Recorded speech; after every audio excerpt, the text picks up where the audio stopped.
किस इसमें example number देख लेते हैं 12.12 एग्जाम्पल गिवन है। An electric bulb is connected to a 220 volt generator. The current is 0.5 ampere. What is the power of the bulb?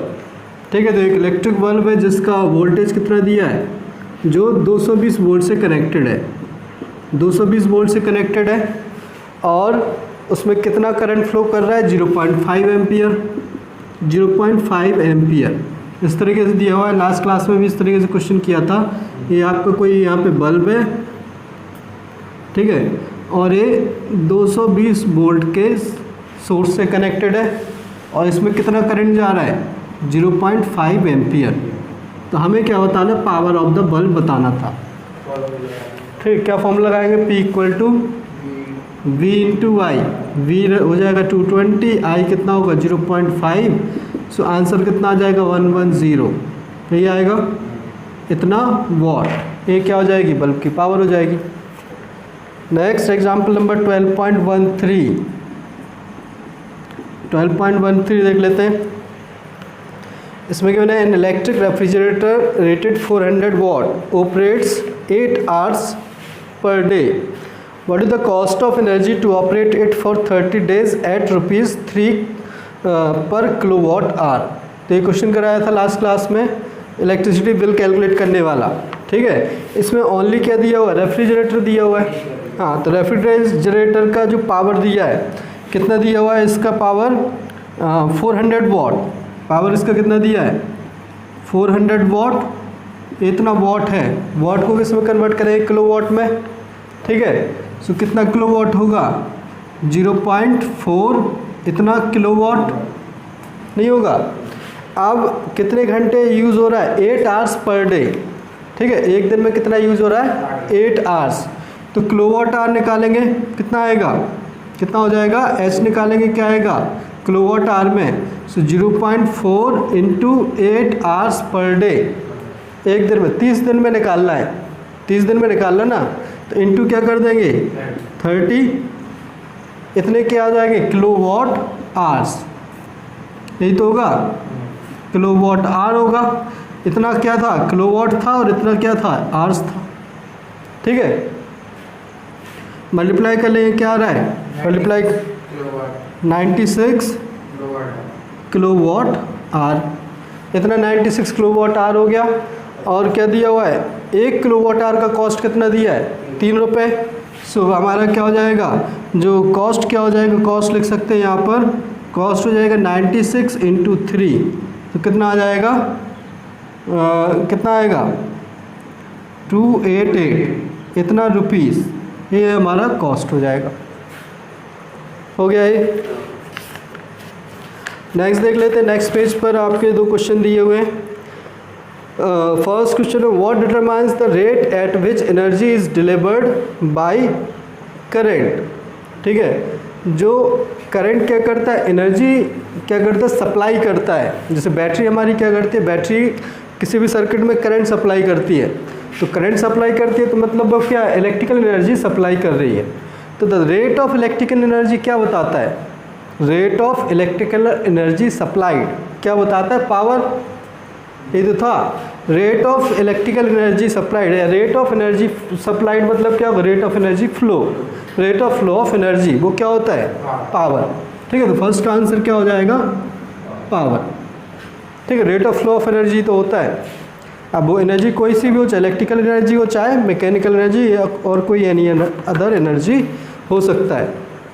Question number 2, an electric motor takes 5 ampere from a 220 volt line, determine the power of the motor energy consumed in 2 hours। ठीक है, एक electric motor है, कोई भी इस तरीके से क्या है, आपकी एक इलेक्ट्रिक मोटर है, वो क्या है 220 वोल्ट की पावर लाइन से कनेक्टेड है। ठीक है, 220 वोल्ट की पावर लाइन से कनेक्टेड है, और कितना करंट ले रहा है, 5 एम्पियर, 5 एम्पियर करंट ले रहा है। तो हमें पावर ऑफ द मोटर बताना है, और 2 घंटे में कितनी एनर्जी कंज्यूम करेगा। तो पावर निकाल सकते हैं सीधा, पावर क्या आएगा, V इंटू आई, कितना हो जाएगा, कितना आएगा 1100, यही आएगा इतना वॉट, इतना पावर कंज्यूम करेगा। टाइम कितना दिया है 2 घंटे, 2 घंटे टाइम दिया गया है, ठीक है। तो क्या आ जाएगी एनर्जी कितना कंज्यूम करेगा, एनर्जी क्या होगा पावर इनटू टाइम, यही तो होता है, पावर होता है energy upon time. So energy क्या हो जाएगी पावर इनटू टाइम, यही होगा। सो पावर क्या हो गया 1100 इंटू 2, तो कितना आएगा ये 2200, इतना किलो वॉट आर, इतनी इलेक्ट्रिकल एनर्जी आ जाएगी। समझ आ गया, सिंपल सा क्वेश्चन है, ठीक है। फॉर्मूला बताया था, पावर क्या होता है electrical energy upon time, energy upon time. So energy क्या हो जाएगी पावर इनटू टाइम, पावर पता है निकाल चुके हैं, टाइम पता है 2 आवर्स, दोनों को मल्टीप्लाई कर देंगे 1100 इंटू 2, तो कितना वॉट आएगा, वॉट आवर्स, ठीक है। इतना वॉट आवर आएगा, इसको किलो वॉट आवर में बदलेंगे तो क्या हो जाएगा 2.2 किलो वॉट आवर, ठीक है, 2.2 किलो वॉट आवर। समझ आ गया, तो इस तरीके से क्वेश्चन सॉल्व कर सकते हैं।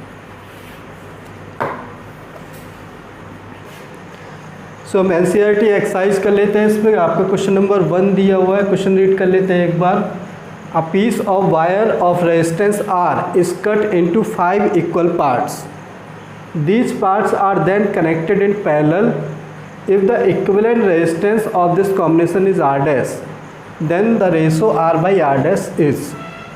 हमें क्या गिवन है, एक wire, piece of wire means हमें एक वायर दिया गया है जिसका रेजिस्टेंस कितना है आर, रेजिस्टेंस क्या है उस वायर का आर है। इस कट इनटू 5 इक्वल पार्ट्स, इसको हमने क्या किया 5 इक्वल पार्ट्स में क्या कर दिया, कट कर दिया, ठीक है। ध्यान रखना, हमने क्वेश्चन किए थे कट करने वाले और श्रिंक करने वाले, ठीक है, स्ट्रेच करने वाले। The parts, these parts are then connected in parallel, in parts को क्या किया पैरेलल में कनेक्ट कर दिया। कनेक्ट करने के बाद क्या दिया हुआ है, the equivalent resistance, equivalent resistance of this combination is R dash. Connect करने के बाद इक्विवेलेंट रेजिस्टेंस कितना है आर डैश, तो रेशो हमें निकालना है कौन सा आर बाई आर डैश की वैल्यू बताना है। समझ आ गया, तो हमारे पास क्या था, एक वायर है, सपोज क्या ले लिया हमने इस तरीके से, क्या होगा एक वायर है ए बी एक कोई वायर है, ठीक है। इसका रेजिस्टेंस क्या है, इसका रेजिस्टेंस है आर, इसका रेजिस्टेंस क्या दिया हुआ है आर। हमने क्या किया, इसको 5 इक्वल पार्ट्स में कट कर दिया इस तरीके से, ठीक है। ये क्या हो गया, इसके 5 इक्वल पार्ट हो गए, ठीक है। 5 इक्वल पार्ट में यहाँ से हमने क्या कर दिया, कट कर दिया, ठीक है। 5 इक्वल पार्ट में कट कर दिया। एक पार्ट का रेजिस्टेंस क्या था, एक पार्ट का रेजिस्टेंस क्या था, एक पार्ट था आपका, यहाँ बना लेते हैं, इसका रेजिस्टेंस था आर ए बी, ठीक है। हमने इसको 5 इक्वल पार्ट में क्या कर दिया, कट कर दिया। तो अब रेजिस्टेंस क्या होगा हर एक पार्ट का, एक पार्ट का रेजिस्टेंस क्या होगा,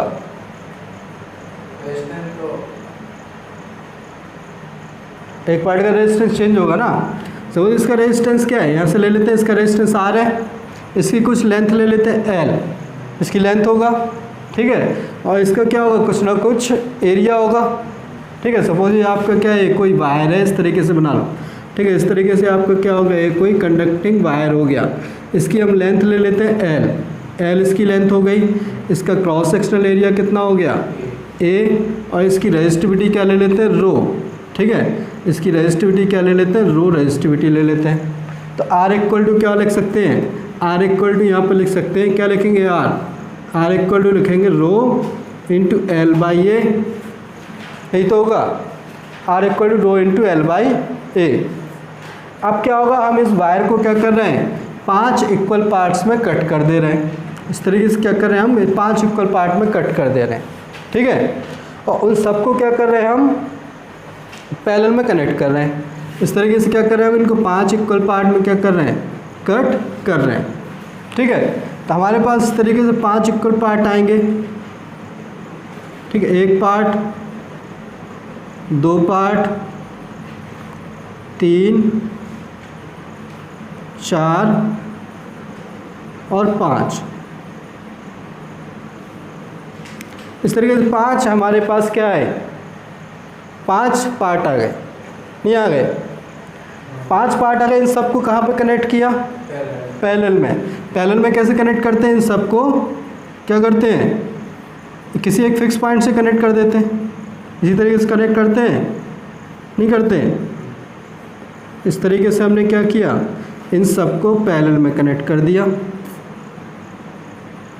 किन्हीं 2 फिक्स पॉइंट के बीच में। ठीक है, इस तरीके से कनेक्ट कर दिया किन्हीं 2 फिक्स पॉइंट के बीच में। ये पैरेलल कनेक्शन हो गया, नहीं हो गया? अब हमने इसको 5 इक्वल पार्ट में कट किया, तो चेंज किस में आया? लेंथ में। लेंथ क्या होगी इसकी? इसकी टोटल लेंथ थी L, एक पार्ट की लेंथ क्या होगी? L/5। L/5 लेंथ होगी, नहीं होगी? हर एक पार्ट की लेंथ क्या होगी? L/5 होगी कि नहीं होगी? ठीक है। और एरिया पे कुछ फ़र्क पड़ेगा? नहीं, एरिया सबका A रहेगा, इसका भी A, इसका भी A, सबका एरिया क्या रहेगा? A। ठीक है, सबका एरिया क्या रहेगा? A। रेजिस्टिविटी में कुछ फ़र्क पड़ेगा? नहीं पड़ेगा, सबकी रेजिस्टिविटी क्या रहेगी? रो। सबकी रेजिस्टिविटी रो, इसकी भी रो। बस लेंथ क्या हो जाएगी? L/5, सबकी लेंथ होगी L/5। तो जो नया रेजिस्टेंस क्या हो गया? R'। सबका रेजिस्टेंस क्या हो गया? नहीं, R' तो क्या है? कॉम्बिनेशन का रेजिस्टेंस है। ठीक है, एक पार्ट का रेजिस्टेंस थोड़ी है। R' क्या होगा? जब हमने इनको पैरेलल में लगाया तो इस कॉम्बिनेशन का रेजिस्टेंस क्या है? R'। तो एक पार्ट का रेजिस्टेंस निकाल सकते हैं। एक पार्ट का रेजिस्टेंस क्या होगा? एक पार्ट का रेजिस्टेंस क्या होगा? सपोज लिख लेते हैं R1। ठीक है, इसका रेजिस्टेंस क्या हो जाएगा? R1। ये लिख लेते हैं, सबका R1 होगा, नहीं होगा?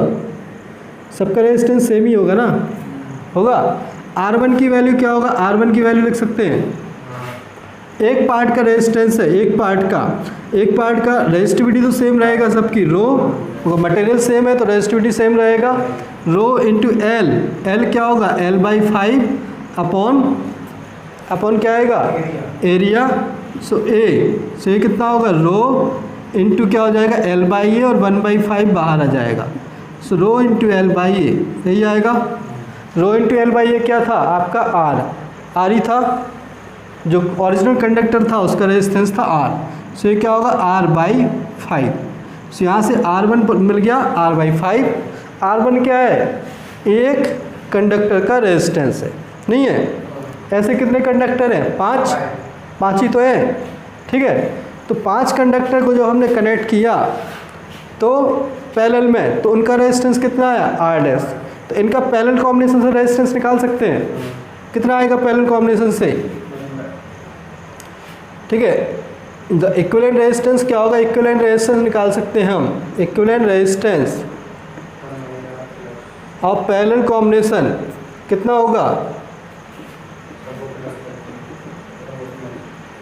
कितना हो जाएगा? R' होगा, वो क्या होगा? क्या लिखेंगे? इस तरीके से लिखेंगे ना, 1/R'। R' इसका इक्विवेलेंट रेजिस्टेंस है, हमें गिवन है। वो क्या होगा? 1/R1 plus 1/R1 plus 1/R1। 5 part हैं तो 5 पार्ट को इस तरीके से ऐड कर सकते हैं, 1/R1। R1 किसका रेजिस्टेंस था? एक पार्ट का। तो ये क्या होगा? 5 इंटू 1/R1। 5 इंटू 1/R1 कितना हो जाएगा? हाँ, 5/R1। ठीक है, R' क्या होगा? R1/5। R1/5, R1 की वैल्यू कितनी है? R/5। R1 की वैल्यू R/5 रख देंगे तो R क्या हो जाएगा? 5 इंटू 5 25, नहीं होगा? R1 की वैल्यू क्या रख दी? R/5। 5 इंटू 5 क्या हो गया? 25। सो यहाँ से क्या होगा? R को इधर ले जाएंगे, नहीं ले जाएंगे? R को इधर क्रॉस मल्टीप्लाई कर देंगे तो R'/R क्या आ जाएगा? 1/25। हाँ, उल्टा करना है हमें R/R' करना है। R/R' करना है तो क्या हो जाएगा? उल्टा कर दो, उल्टा कर देंगे तो क्या होगा, दोनों साइड उल्टा कर देंगे, रेसिप्रोकल ले लेंगे दोनों साइड, सो ये क्या हो जाएगा 25। ठीक है, सो आंसर कौन सा होगा, डी आपका ऑप्शन करेक्ट हो जाएगा। समझ आ गया? ठीक है, वैसे ऑब्जेक्टिव क्वेश्चन है तो इतना लंबा करने की ज़रूरत नहीं था।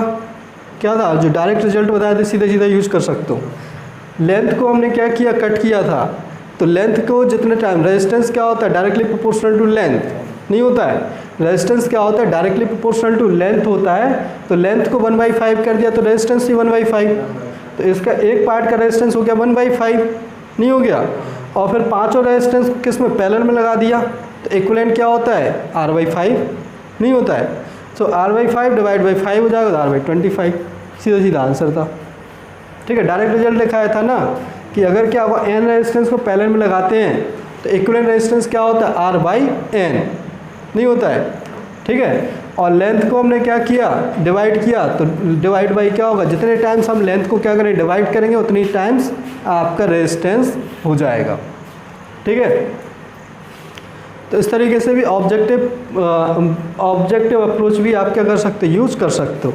बिकॉज इसमें आपको क्या करना है, सीधा ऑप्शन टिक करना है, आपको सॉल्व करके नहीं दिखाना है कि क्या किया आपने। ठीक है, ऑब्जेक्टिव क्वेश्चन में सीधा सीधा करना होता है। ये समझ में आ गया?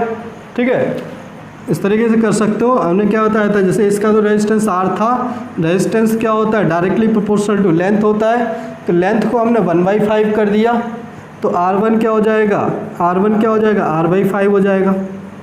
ठीक है, लेंथ को 1/5 कर दिया तो R/5, और R' क्या होगा, R' क्या होगा, R' होता है R1/5 नहीं होता है। पैरेलल कॉम्बिनेशन में बताया था, अगर 5 रेजिस्टेंस हैं, n रेजिस्टेंस को पैरेलल में लगाते हैं तो उनका इक्विवेलेंट रेजिस्टेंस क्या होगा, R/n होता है नहीं होता है। n नंबर ऑफ रेजिस्टेंस को पैरेलल में लगाएंगे तो इक्विवेलेंट क्या होगा R/n।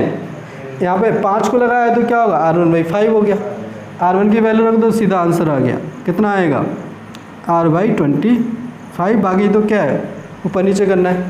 ठीक है, ये क्या होगा ऑब्जेक्टिव तरीका होता है।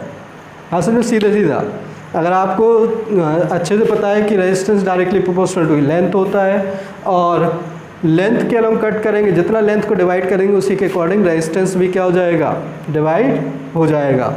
ठीक है, तो इस तरीके से सॉल्व कर सकते हैं। ठीक है, अगर लॉन्ग क्वेश्चन में आता है तो ऐसे कर लेंगे, और अगर ऑब्जेक्टिव में आता है तो इस तरीके से सॉल्व कर सकते हैं। इसलिए मैंने दोनों तरीके यहाँ पर बता दिए। ठीक है, समझे, ऑब्जेक्टिव में आए तो आपको दिखाना नहीं है क्या कर रहे हो आप, आपका बस आंसर आना चाहिए। समझ आ गया? ठीक है, क्वेश्चन नेक्स्ट देखते हैं इसमें। Question number 2, which of the following terms does not represent electrical power in a circuit. इनमें से कौन सा ऑप्शन इलेक्ट्रिकल पावर को रिप्रेजेंट नहीं कर रहा है, हमें ये बताना है। 4 ऑप्शन दिए गए हैं, इनमें से कौन सा ऑप्शन इलेक्ट्रिकल पावर को नहीं बता रहा है। तो आपको फॉर्मूले लिखाए थे इलेक्ट्रिकल पावर के, बस वो फॉर्मूला सेलेक्ट करना है। ठीक है, पहला ऑप्शन है I²R, AP=I²R बताया था, तो ये तो नहीं होगा। IR², ये तो नहीं बताया था। V×I, ये बताया था पावर का फॉर्मूला होता है, और V²/R ये भी होता है, तो ये आपका IR², ये पावर का फॉर्मूला नहीं है। ठीक है, तो ये पावर को रिप्रेजेंट नहीं करेगा। नेक्स्ट देख लेते हैं क्वेश्चन नंबर 3। क्वेश्चन देखते हैं यहाँ पर। An electric bulb is rated 220 volt. ठीक है, यहाँ पे क्या दिया हुआ है, इसकी रेटिंग दी है बल्ब की रेटिंग क्या मैंने 220 वोल्ट एंड 100 वाट दिया हुआ है। When it is on 110 volt. ठीक है, व्हेन इट इज़ ऑपरेटेड। ठीक है, यहाँ पे लिख लेना, यहाँ पे क्या लिखा हुआ है, operated. When it is operated on 110 volt, जहाँ हम इसको 110 वोल्ट पे यूज़ करते हैं, the power consumed by the bulb will be. ठीक है, सो बल्ब की रेटिंग मैंने कितनी 100 वाट 220 वोल्ट, इतनी रेटिंग दिया हुआ है, और हम उसको यूज़ कितने पे कर रहे हैं 110 वोल्ट पर। तो हमें बल्ब कितना पावर कंज्यूम करेगा वो बताना है। तो ये क्वेश्चन हमने किया था, बल्ब वाला किया था, बल्ब की रेटिंग दी हुई थी, हमने क्या होगा उसको अलग वोल्टेज पे कनेक्ट किया था, तो कितनी पावर कंज्यूम करेगा वो हमने कैलकुलेट किया था। सेम वही क्वेश्चन है। ठीक है, सो क्या हो जाएगा इस तरीके से, आप क्या हो जाएगा यहाँ पे, अगर आपका कोई बल्ब है बल्ब की आपको रेटिंग दी है, बट हम इसको यूज कितने पे कर रहे हैं, 110 वोल्ट पर। 110 वोल्ट पे यूज कर रहे हैं और ये कितने का बल्ब है, 100 वॉट और 220 वोल्ट, ये इसकी रेटिंग है। तो बताया था उसकी रेटिंग से क्या कैलकुलेट करते हैं, बल्ब की रेटिंग से क्या कैलकुलेट करते हैं, उसका रेजिस्टेंस। क्या करते हैं कैलकुलेट, किसी भी इलेक्ट्रिकल डिवाइस की जो रेटिंग दी हुई है उससे क्या कैलकुलेट करेंगे, उसका रेजिस्टेंस। ठीक है, क्योंकि बल्ब का क्या होगा, एक रेजिस्टेंस होगा, नहीं होगा। सो बल्ब का ए पावर, बल्ब का पावर कितना है, बल्ब की रेटिंग कितनी है, रेटिंग लिख रहा हूँ मैं। पी नॉट का मतलब उसकी पावर, बी नॉट का मतलब क्या होगा, बल्ब का क्या होगा, वोल्टेज। ठीक है, बल्ब का वोल्टेज कितना है, 220 वोल्ट। ठीक है, ये रेटिंग है। इस रेटिंग से क्या निकालते हैं, उसका रेजिस्टेंस। ठीक है, बल्ब के लिए सब क्या कर रहे हैं, हम कैलकुलेट कर रहे हैं। तो इसके लिए क्या निकालेंगे, इसका रेजिस्टेंस आर नॉट।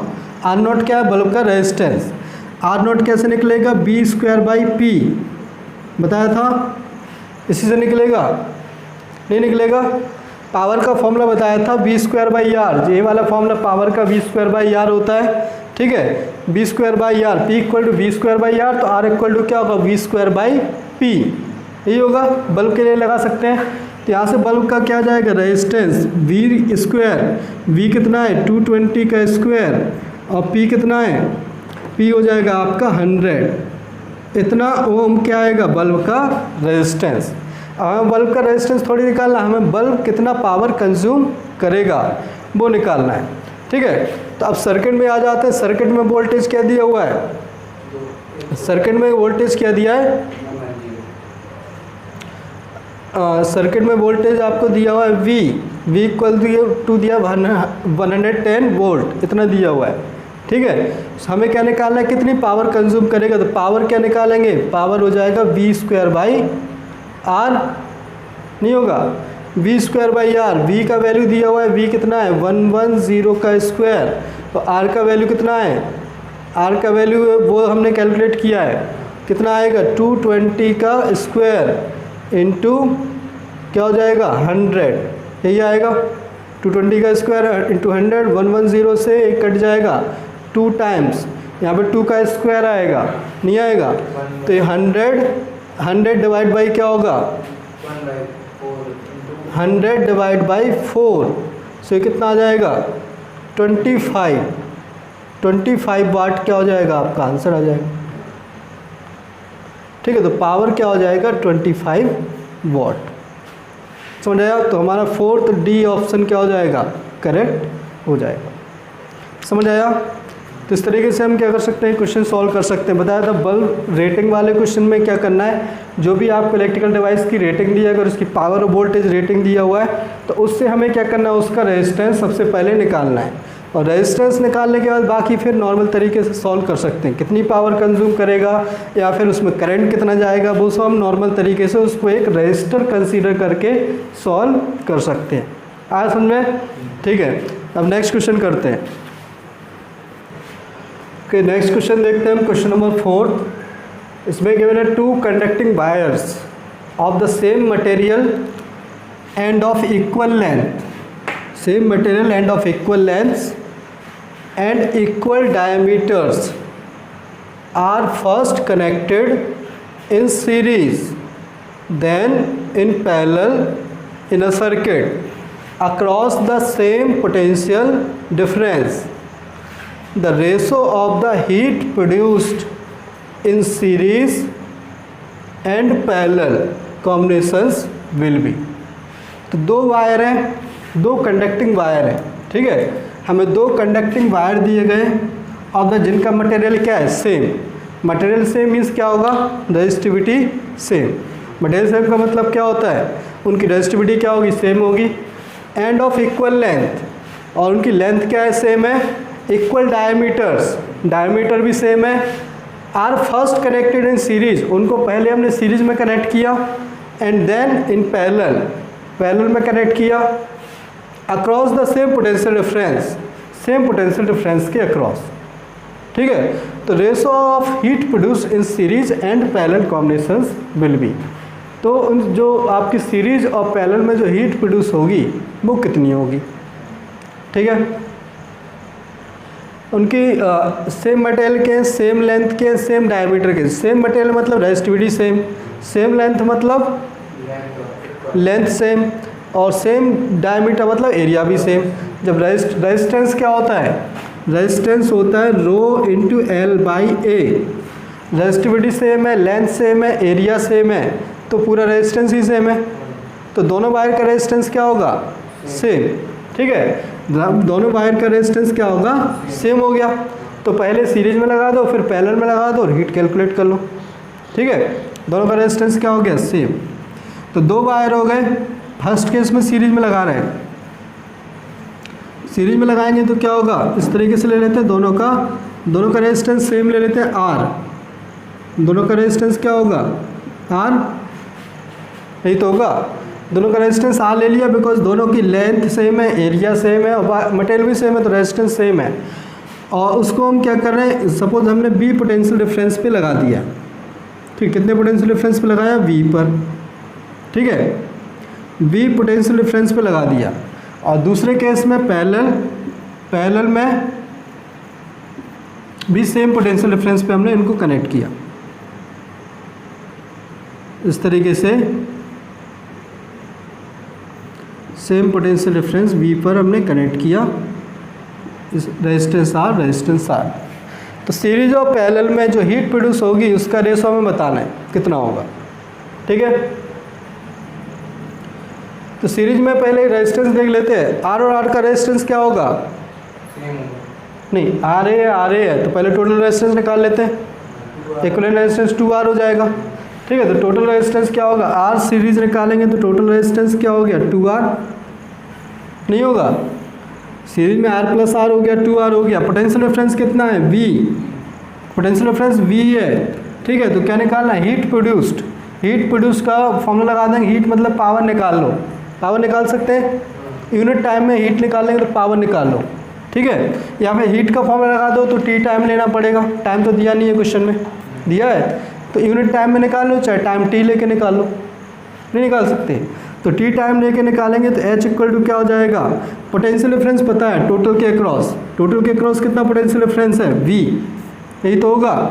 जब टोटल बनाएंगे यहाँ पे RS, तो उसके अक्रॉस पोटेंशियल डिफरेंस V तो आएगा, नहीं आएगा RS के अक्रॉस।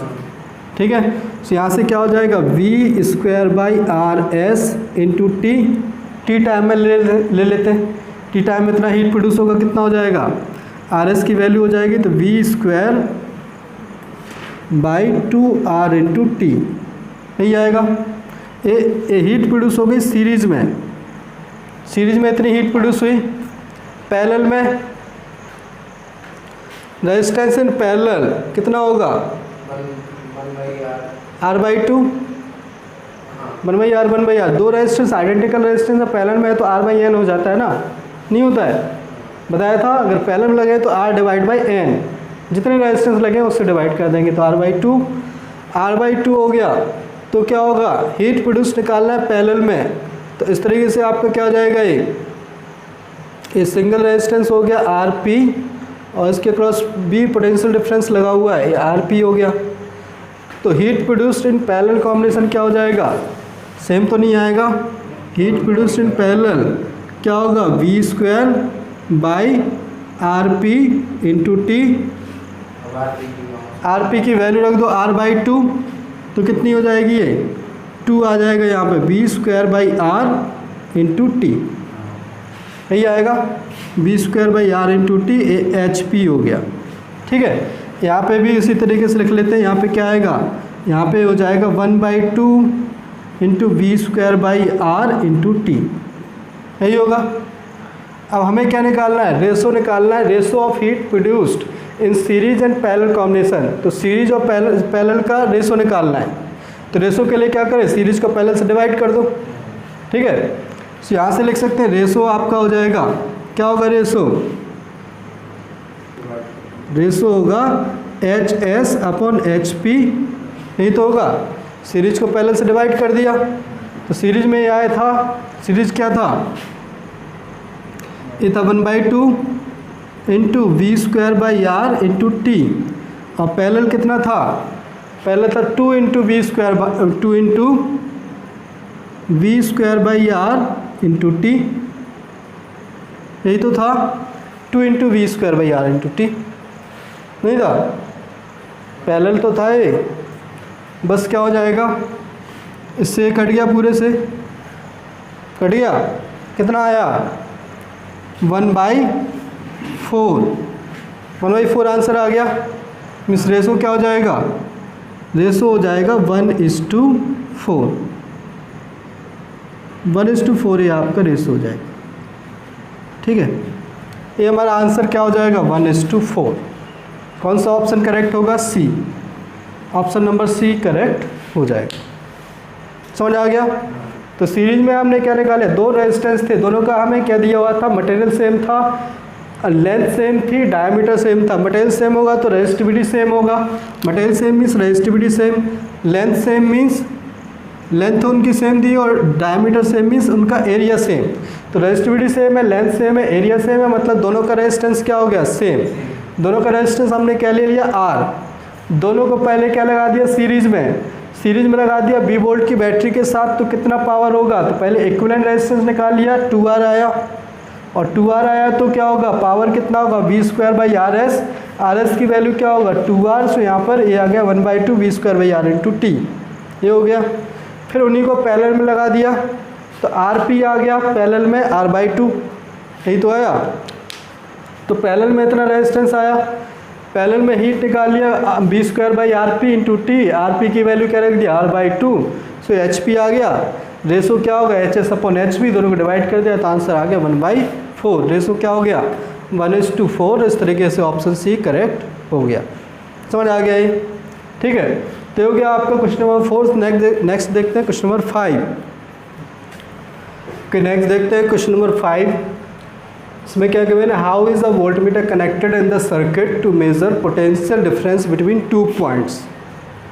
ठीक है, हमें 2 पॉइंट के बीच में पोटेंशियल डिफरेंस मेजर करना है, तो वोल्टमीटर को किस तरीके से कनेक्ट करते हैं, पैरेलल में बताया था ये। ठीक है, तो इसका आंसर क्या हो जाएगा, इन पैरेलल। कैसे कनेक्ट करते हैं, parallel with the electrical device है, 2 पॉइंट के बीच में पैरेलल में कनेक्ट करते हैं। ठीक है, नेक्स्ट है क्वेश्चन नंबर 6। क्वेश्चन नंबर 6 है आपका, a copper wire has diameter 0.5 millimetre and resistivity 1.6 into 10⁻⁸ ohm metre. What will be the length of this wire to make its resistance 10 ohm. ठीक है, तो हमें एक कॉपर वायर दिया गया है, कॉपर वायर जिसका डायमीटर कितना है 0.5 मिलीमीटर, रेजिस्टिविटी कितनी है 1.6 इंटू 10⁻⁸ ओम मीटर। हमें क्या बनाना है, एक वायर बनाना है जिसका रेजिस्टेंस कितना है 10 ओम। 10 ओम हमें रेजिस्टेंस रिक्वायर्ड है, तो उसकी लेंथ क्या होनी चाहिए, क्या निकालना है, लेंथ। ठीक है, जो हमें डाटा दिया हुआ है वो लिख लेते पहले, फिर नेक्स्ट पार्ट पे इसमें आते हैं। हमें क्या दिया हुआ है, इसका डायमीटर, डायमीटर क्या कहते हैं 0.5 मिलीमीटर, ये डायमीटर है। ठीक है, इसके अलावा क्या दी हुई है, रेजिस्टिविटी क्या दी है, रेजिस्टिविटी हमें 1.6 इंटू 10⁻⁸ ओम मीटर, ये रेजिस्टिविटी दी हुई है। और रेजिस्टेंस कितना है, रेजिस्टेंस है 10 ओम, रेजिस्टेंस 10 ओम में लेंथ निकालना है, क्या निकालना है, लेंथ। समझ आ गया, लेंथ निकालना है।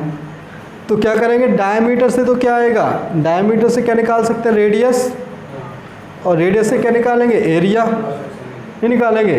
तो डायमीटर 0.5 है, यहाँ से रेडियस कितनी होगी 0.5/2 मीन्स क्या हो जाएगा 0.25, इतना मिलीमीटर तो क्या होगी रेडियस। अगर इसको मीटर में बदलेंगे तो कितना हो जाएगा, ये कितनी हो जाएगी आपकी 0.25 इंटू 10⁻⁻3, इतना मीटर आ जाएगा, ये रेडियस होगी। ठीक है, रेडियस से क्या निकलेगा, अब एरिया निकालेंगे।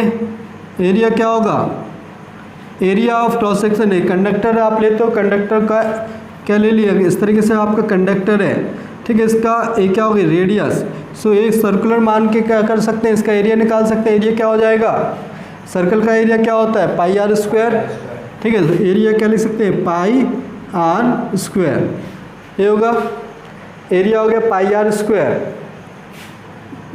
सो पाई की वैल्यू पता है, आर की वैल्यू पता है। पाई की वैल्यू क्या होगा 22/7 और आर की वैल्यू क्या हो जाएगा 0.25 इंटू 10⁻³ इसका होल स्क्वायर।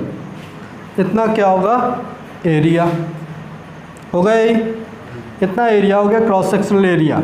ठीक है, ये वाला एरिया क्या हो जाएगा इसका क्रॉस सेक्शनल एरिया ए, इसकी लेंथ हो गई एल, रेजिस्टिविटी रो और रेजिस्टेंस क्या हो गया आर। ठीक है, सो अब हम क्या निकाल सकते हैं, रेजिस्टेंस का फॉर्मूला लगा सकते हैं, नहीं लगा सकते हैं। रेजिस्टेंस क्या होगा R equal to rho into L by A. हमें क्या निकालना है एल, क्या निकालना है लेंथ निकालना है। ठीक है, तो यहाँ से लेंथ क्या लिखेंगे क्रॉस मल्टीप्लाई कर दो इसको, तो आर इंटू क्या हो जाएगा आर इंटू क्या होगा ए अपॉन क्या होगा रो, यही आएगा। क्रॉस मल्टीप्लाई कर देंगे, ए को इधर ले गए, रो से डिवाइड हो गया तो एल आ गया। रेजिस्टेंस की वैल्यू पता है, एरिया की वैल्यू पता है, रेजिस्टिविटी की वैल्यू पता है, सबकी वैल्यू रख सकते हैं, रख सकते हैं नहीं रख सकते। ठीक है, वैल्यू रखेंगे तो क्या आ जाएगा आंसर, यहाँ से वैल्यू रखो एल इक्वल टू क्या होगा रेजिस्टेंस कितना है 10 ओम, रेजिस्टेंस 10 है, एरिया क्या हो जाएगा 22/7 इंटू 0.25 इंटू 10⁻³ इसका होल स्क्वायर अपॉन रेजिस्टिविटी आएगा। नीचे रेजिस्टिविटी की वैल्यू दी है 1.6 इंटू 10⁻8, तो नीचे आपकी यहाँ पे रेजिस्टिविटी आ जाएगी 1.6 इंटू 10⁻8। यही होगा नहीं होगा। अब सॉल्व कर लो, इसके लिए सॉल्व करेंगे, ब्रैकेट ओपन कर सकते हैं, यहाँ से कितना आएगा, इस समय SI यूनिट में हम ले रहे हैं। तो यहाँ से लेंथ आपकी आ जाएगी, लेंथ ये क्या होगा 10, यहाँ 10 रहेगा इंटू 22/7, इसको तो मल्टीप्लाई कर दो सीधा, ये क्या हो जाएगा 220 अपॉन क्या हो जाएगा 7 इंटू 1.6 होगा इंटू 25 का स्क्वायर क्या होता है 625 हो जाएगा। सो ये आपका 0.0625 इंटू 10⁻6 अपॉन नीचे क्या है 10⁻8, 1.6 इंटू 10⁻8 ये आएगा। ठीक है, अब क्या करना है मल्टीप्लाई करना है, 10⁻8 10⁻6 कैंसिल होगा, कितना बचेगा 100 बचेगा। 100 को इससे मल्टीप्लाई कर देंगे तो 6.25 आएगा, नहीं आएगा। और यहाँ से डेसिमल भी हटा देते हैं तो होगा 2200 2200/7 इंटू 6.25 अपॉन क्या हो जाएगा 16। ये डेसिमल भी हटा देते हैं तो 2 जीरो भी चले जाएंगे, ये बचा नहीं बचा, सारे जीरो हमने क्या कर दिए हटा दिए। ठीक है, अब कैंसिल कर दो, जो कैंसिल हो रहा है ज़्यादा कुछ कैंसिल तो होगा नहीं, 2 से 11 टाइम्स कैंसिल हो जाएगा, 2 से 8 टाइम्स। ठीक है, बाकी ऊपर और नीचे मल्टीप्लाई कर सकते हैं, कितना आ जाएगा 11 से मल्टीप्लाई करो 11 5 55, 11 2 22, 5 27 और 11 6 66 और 2 68 6875 और नीचे क्या आएगा 8 7 56 से डिवाइड करेंगे कितना आएगा 56 से डिवाइड करेंगे, डिवाइड कर दो 1 कुछ आएगा 56 1 हो जाएगा कितना 12 होगा 1 2 7 तो 1 2 कुछ आएगा 122.7 कितना आ जाएगा 122.7 इतना मीटर क्या हो जाएगी लेंथ हो जाएगी। समझ आ गया। ठीक है, तो सॉल्व करने का क्वेश्चन एग्जाम्पल में भी दिया था, इस टाइप का क्वेश्चन दिया था। हमें क्या दिया लेंथ हमें दिया था, डायमीटर दिया है, रेजिस्टिविटी दिया है, रेजिस्टेंस दिया है, निकालना क्या है लेंथ। ठीक है, तो डायमीटर से पहले रेडियस निकालेंगे, रेडियस से फिर एरिया निकालेंगे। एरिया का फॉर्मूला क्या होगा पाई आर स्क्वायर, सर्कल का एरिया होगा बिकॉज क्रॉस सेक्शन हम क्या कंसीडर कर रहे हैं इसका सर्कुलर। ठीक है, क्रॉस सेक्शन सर्कुलर कंसीडर करना है तो एरिया ये हो जाएगा, एरिया आ गया, रेजिस्टिविटी पता है, लेंथ निकालना है और रेजिस्टेंस भी बताया, तो बस क्रॉस मल्टीप्लाई कर देंगे, सबकी वैल्यू रख देंगे और कैलकुलेट कर लेंगे तो आंसर आ जाएगा। समझ आ गया ये? ठीक है, तो इस तरीके से हम क्या कर सकते हैं, इसका लेंथ कैलकुलेट कर सकते हैं। अब इसका नेक्स्ट पार्ट पे देख लेते हैं। सेकंड पार्ट दिया है, how much does the resistance change if the diameter is doubled. अगर हम डायमीटर को क्या कर देते हैं, डबल कर देते हैं, तो रेजिस्टेंस कैसे चेंज होगा, कैसे चेंज होगा, ये तो क्या होगा, इसमें कुछ सॉल्व नहीं करना है। डायमीटर हम चेंज कर देते हैं, डायमीटर डबल कर दिया तो रेजिस्टेंस कितना होगा। ठीक है, तो रेजिस्टेंस लिख लेते हैं। यहाँ पर रेजिस्टेंस क्या होता है, रेजिस्टेंस क्या होता है, रो इंटू एल बाई ए होता है, नहीं होता है। मीन्स रेजिस्टेंस क्या होता है, अगर हम लिखेंगे यहाँ पर एरिया का फॉर्मूला क्या होता है, अगर एरिया लिखते हैं तो पाई आर स्क्वायर, एरिया क्या होता है, पाई आर स्क्वायर, और रेडियस कितनी होती है, रेडियस होती है डी स्क्वायर बाई 4 हो जाएगा, हो जाएगा डी स्क्वायर बाई 4।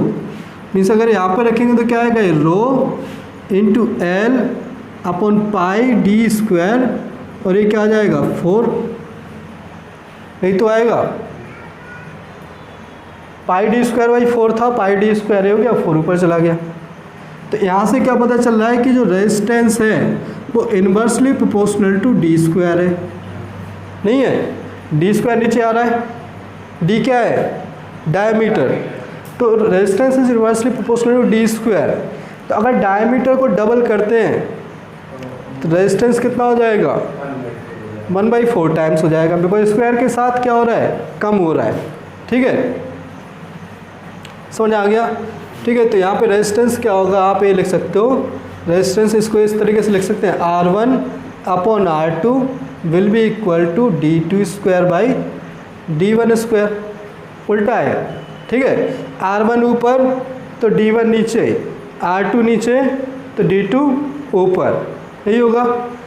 तो यहाँ पे क्या लिख सकते हैं, यहाँ पे लिख सकते हैं पहले रेजिस्टेंस कितना था, R, पहले का रेजिस्टेंस हमने R लिया है, बाद वाला रेजिस्टेंस ले लेते हैं R2, पहले का डायमीटर क्या ले लेते हैं, D। ठीक है, पहले का डायमीटर क्या है, D, यही है, पहले का डायमीटर D, बाद वाला डायमीटर कितना हो गया, डबल हो गया, तो 2D हो गया, D2, बाद वाला क्या हो गया, डबल, तो क्या हो जाएगा, यहाँ पे 2 का स्क्वायर 4, D से D कट जाएगा, क्या बचा यहाँ पे 4, तो हमें तो R2 निकालना है, R2 कितना होगा, ये 4/1 क्रॉस मल्टीप्लाई कर दो तो क्या आ जाएगा, R2 इक्वल टू R/4, क्या होगा, R2 इक्वल टू क्या आ जाएगा, R/4। मीन्स रेजिस्टेंस क्या हो गया, 1/4 हो गया। असल में वो सीधे सीधे यहाँ से बता सकते हैं, लेकिन अगर हमें सॉल्व करके बताना है तो इस तरीके से बता सकते हैं। ठीक है, उनका रेजिस्टेंस क्या होता है, inversely proportional to square of the diameter, diameter के स्क्वायर के इन्वर्सली प्रोपोर्शनल होगा। तो डायमीटर का स्क्वायर, अगर डायमीटर को डबल करेंगे तो यहाँ 1/4 आ जाएगा, इस रेजिस्टेंस क्या हो जाएगा, 1/4 हो जाएगा। और अगर डायमीटर को क्या करते हैं, हाफ करते हैं, तो रेजिस्टेंस क्या हो जाएगा, 4 टाइम्स हो जाएगा। ठीक है, तो इस तरीके से क्वेश्चन नंबर 6 कर सकते हैं। नेक्स्ट देखते हैं क्वेश्चन नंबर 7।